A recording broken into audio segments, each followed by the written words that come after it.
Check this out. Tu sais que le monde entier nous envie cette sélection unique, ses avant-premières exclusives et ses conseils miraculeux. Alors accroche-toi bien à ton joystick, c'est parti. Battle Squadron, jeu d'arcade pour 1 à 2 joueurs. Sorti depuis environ 1 an et demi sur Amiga, ce logiciel fait son apparition sur Mega Drive.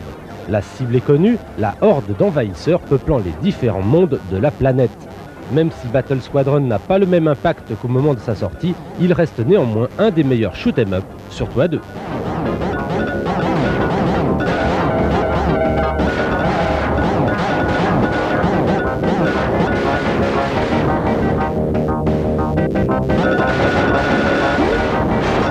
Notre brave Toto est tout rouge car la difficulté originelle du jeu est toujours présente.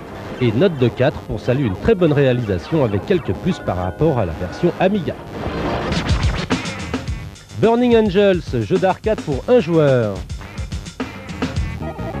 De réalisation classique sur Core Graphics, ce jeu de tir accroche par sa vitesse d'exécution et sa difficulté progressive. En résumé, et même s'il ne fait pas partie des plus beaux, Burning Angels se classe parmi les 5 premiers de sa catégorie sur cette console. Ça va vite, ça va très très vite et la souris en est toute déboussolée.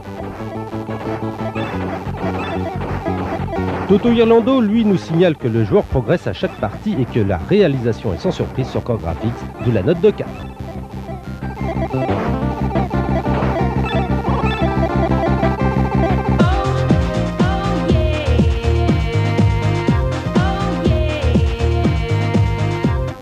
Quoi, toi, le roi du joystick, tu butes sur Crackdown? Je ne veux pas le croire. Enfin, si c'est vrai, je vais m'occuper de ton cas. Au stage 3 du niveau 1, tu as grandement intérêt à garder tes Smart Bombs pour la fin du niveau. En effet, pour atteindre l'escalier de sortie, tu devras traverser une zone abritant des ennemis invisibles et surgissant au dernier moment. Le seul moyen d'avancer et de s'en sortir, c'est d'employer les Smart Bombs pour faire le ménage. Alors qu'est-ce qu'on dit? Merci. Merci qui? Merci la souris. Et voilà. Super Red Basketball, jeu de sport pour 1 à 2 joueurs. Jusqu'alors peu pourvu en jeu de sport, la Mega Drive dispose maintenant de Super Red Basketball. Ce soft arrive à point nommé pour combler ce vide. Et même s'il n'est pas encore au niveau des jeux sportifs disponibles sur Core Graphics, il reste néanmoins très jouable et très prenant. Attention, la souris a le ballon, elle le passe à Eric qui le passe à Janine qui dort encore. Bon, enfin, on a encore besoin d'entraînement. Toto, lui, n'a pas besoin de s'entraîner car ce jeu est très maniable, mais sa réalisation perfectible malgré de bonnes idées.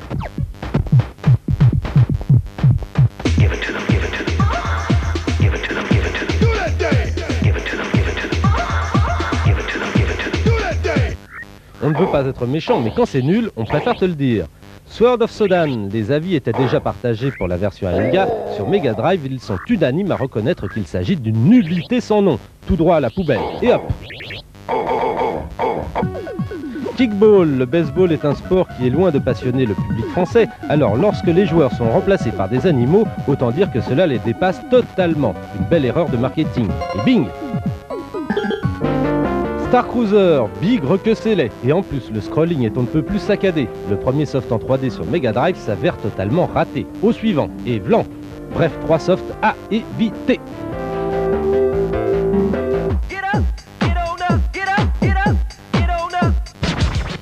Ouf, ça c'est mieux, c'est NAM 75, jeu d'arcade pour 1 à 2 joueurs. La Neo Geo fait une entrée remarquée dans ton émission.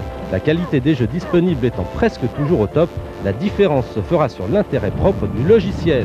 Dans le cas présent et pour ceux qui aiment les jeux du genre de ceux de COBOL, NAM 75 est excellent. Regarde plutôt. Toute la super équipe de Gen 4 est d'accord avec moi, alors si ça c'est pas une référence... Ce soft est assez difficile tout seul, mais est plus prenant à deux. Il est assez fantastique techniquement, mais la Neo Geo peut faire mieux. Bonne note néanmoins.